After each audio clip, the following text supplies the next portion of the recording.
In 1872, British Museum translator George Smith dusted off a cracked clay tablet from ancient Nineveh and read something that shocked the world.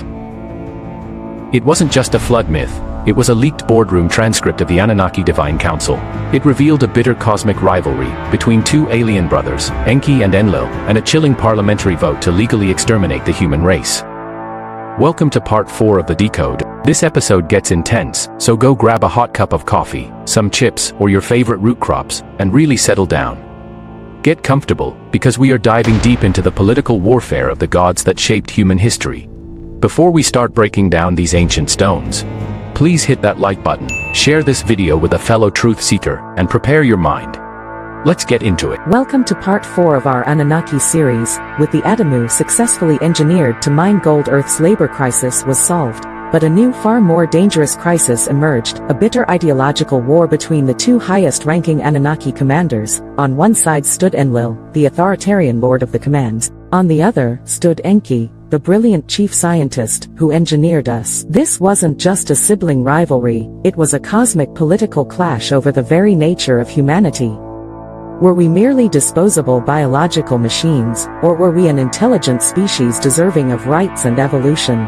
The ancient Mesopotamian texts reveal that humanity's early history was caught in the crossfire of this brutal, off-world family feud. Precisely, Clara. This duality is foundational to human religion. When you read ancient texts and see a god who is simultaneously a loving creator and a wrathful destroyer, you are actually reading redacted accounts of two different Anunnaki leaders. Enki was the empathetic architect. Enlil was the ruthless military commander who viewed us with deep suspicion. Enlil never wanted to create the Adamu. He only authorized the genetic splice, because the Ajiji mutiny left him no choice. Once the humans began to thrive, Enlil's paranoia grew. He believed this hybrid species, armed with Anunnaki genetics, could eventually outnumber and overthrow their alien masters just as the Ajiji had tried to do. Ancient statues perfectly capture this dichotomy. Enlil is often associated with the roaring storm, eagles, and strict military might, a commander demanding absolute obedience. Enki is depicted with flowing streams of water fish and the intertwined serpents of medicine, a scientist offering wisdom and genetic salvation. To understand how they governed, we must look at the assembly of the Anunna, the Divine Council. The Anunnaki did not operate as a single omnipotent dictatorship, they functioned as a highly bureaucratic corporate oligarchy. Major planetary policies, including the fate of the human workforce, were debated and voted upon by a council of 12 ruling deities. The Sumerian texts vividly describe these council meetings. Anu, the Sky Father, presided from Nibiru, but on Earth, Enlil held the deciding executive power as the commander of Earth operations. Enki, despite being the brilliant geneticist who saved the mission, was constantly outvoted and politically marginalized by his half-brother's strict military faction. The Divine Council is directly referenced in the Bible. Psalm 82 states, "God presides in the great assembly. He renders judgment among the gods." This is a lingering historical echo of the Anunnaki High Council. The fate of humanity was not decided by divine providence, but by parliamentary procedure, political maneuvering, and bitter factional voting. In this assembly, Enlil utilized the strict laws of the Anunnaki hierarchy to bind Enki's hands. Whatever the council decreed became supreme law. If the council voted to suppress humanity, Enki was legally obligated to obey, forcing him to resort to espionage and covert sabotage to protect his biological creations from his brother's wrath. Imagine the Great Ziggurat of Nippur, not as a temple of worship, but as an interstellar parliament. 12 towering figures sit upon massive obsidian thrones, casting holographic votes that will dictate the genetic future, the laws, and the very lifespan of humanity. The friction ignited when the Anunnaki authorized a secondary genetic upgrade, the ability for the Adamu to procreate. The workforce needed to be self-sustaining, but this decision backfired spectacularly on Enlil. Humanity multiplied at an explosive rate across the Earth, filling the African mines and the Mesopotamian agricultural centers. In the Atrahasis epic, Enlil's frustration is explicitly recorded. The text reads, "The land became wide, the people multiplied. The god got disturbed by their noise, Enlil heard their clamor." This noise wasn't just literal shouting, it represented the chaotic, uncontrollable expansion of a slave species that was becoming too numerous to police. Enlil's reaction was pure military pragmatism. A slave population that vastly outnumbers its masters is a catastrophic security threat. The Anunnaki were relatively few in number on Earth. Enlil looked at the multiplying human masses and saw the exact same volatile conditions that led to the Ajiji labor strike centuries earlier. To Enlil, humanity was a biological tool that had outlived its original quota and was now an invasive species. He brought his grievances to the divine council of the Anunnaki, demanding immediate, severe population control protocols to cull the human herd. He framed it as a matter of planetary security and operational survival. From the balcony of his command center, Enlil stared down at the sprawling human settlements. The smoke of their fires filled the sky, and the sound of millions of voices echoed in the valleys.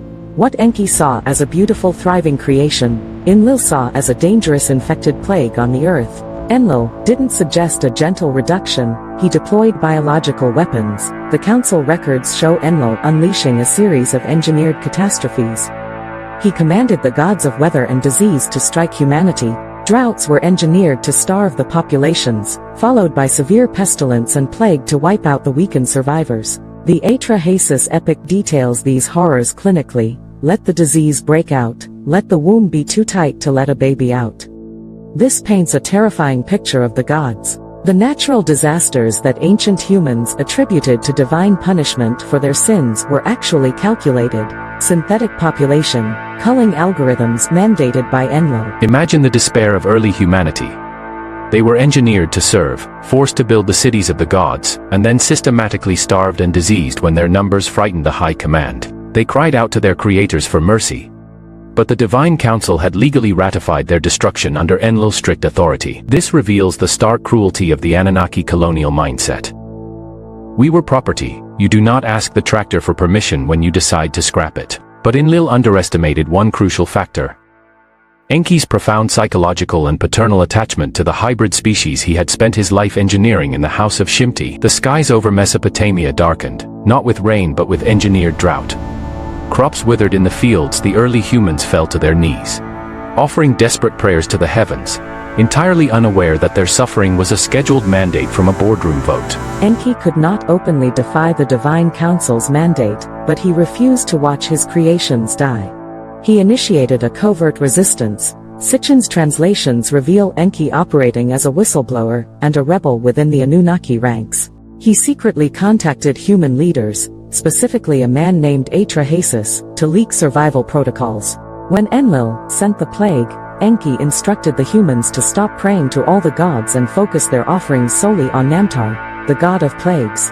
Flattered by the attention, Namtar lifted the disease. Enki used the Anunnaki's own massive egos against them, subverting Enlil's population control measures through clever psychological manipulation. Enki also taught humanity advanced agriculture and medicine to survive the droughts and sicknesses. He became the archetype of the trickster god, the bringer of forbidden light. Think of Prometheus giving fire to mankind against the will of Zeus, or the serpent in Eden offering the fruit of knowledge. These are all echoes of Enki's rebellion. By teaching humans how to heal themselves and manipulate their environment, Enki was slowly upgrading our status from disposable slaves to independent beings. He was arming us with the knowledge of the gods, violating the core directive of the divine council, and pushing the cosmic rivalry with Enlil toward an absolute breaking point.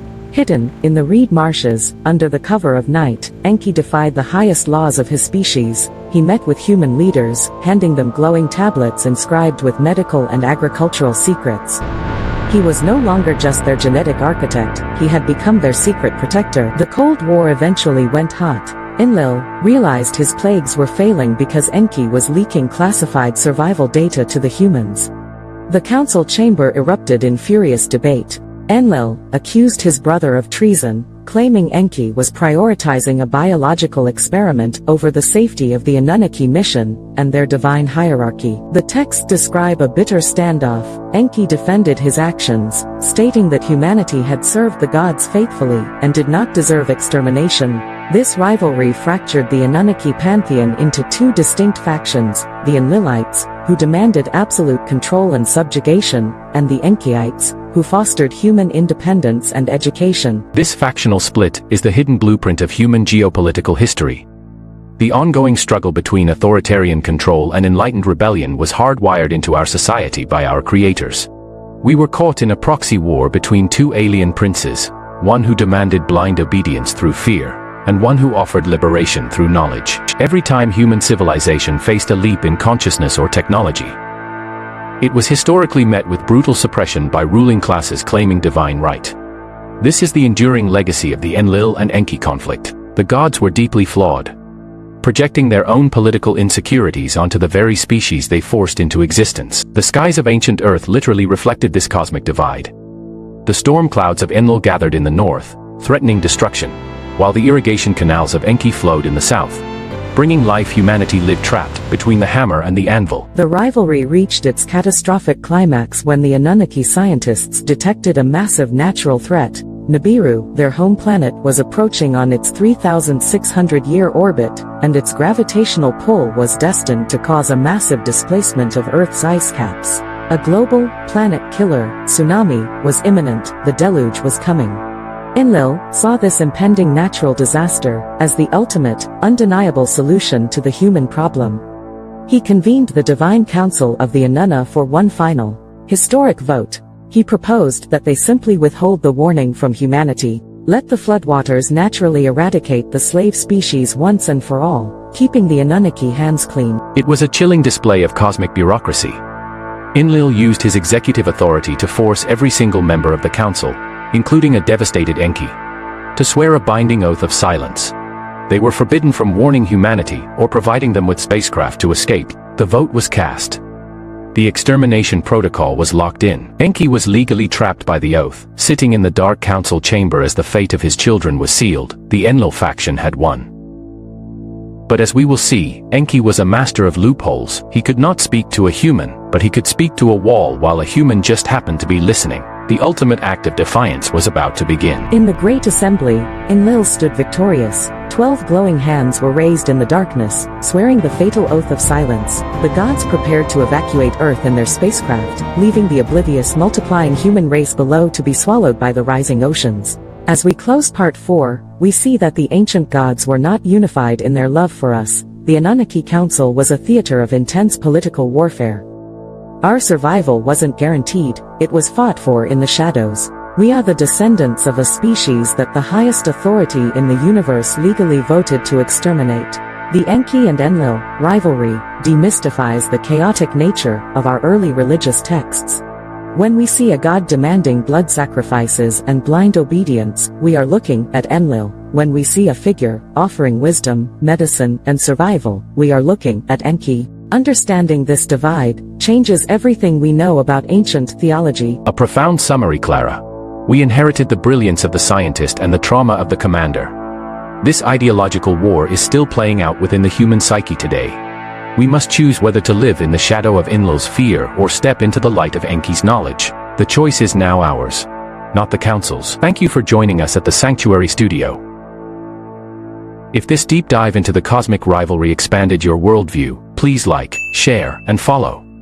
Join us for part 5, where we will uncover Enki's ultimate loophole, the truth behind the Great Flood, the Ark, and the survival of mankind. Stay curious, and remember, the stones never lie.